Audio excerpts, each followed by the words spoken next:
Hello అండి. Welcome back to our channel Shravani natural talks. ఈరోజు చింత చిగురుతో పప్పుచారు ఎలా చేయాలో చూద్దామా. ముందు మనం కందిపప్పుని నానబెట్టుకోవాలి. కందిపప్పుని నానబెట్టుకున్న తర్వాత 2 సార్లు కడుక్కొని తర్వాత నేను పచ్చిమిరపకాయలు వేయడం లేదండి. కందిపప్పులోకి ఎండుమిరపకాయలు అయితే బాగుంటాయి. 3 టమాటాలు, 6 ఎండుమిరపకాయలు వేసి తగినంత చింత చిగురు కూడా వేసి కొంచెం చింతపండు, పసుపు వేసుకొని కుక్కర్లో పెట్టుకోవాలి. 5 కానీ 6 కానీ విజిల్స్ వచ్చేలాగా ఉంచుకుంటాను నేను. ఎందుకంటే మెత్తగా మెదిగిపోతుందని చెప్పేసి. ఇంకా వాటర్ యాడ్ చేసుకొని ముద్దకంతో బాగా స్మాష్ చేసేసుకొని ఉప్పు యాడ్ చేసుకోవాలి.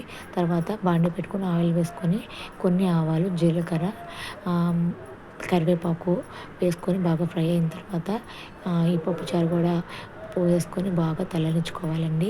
అవి తెల్లితేనే చాలా బాగుంటాయి. ఇంకా మునక్కాయ కూడా యాడ్ చేసుకోవచ్చు. ఇంకా మునక్కాయలు ఇంకా మనకి ఇంట్లో అవైలబుల్గా లేవు కదా, అందుకోసమే చింత చిగురు పప్పుచారు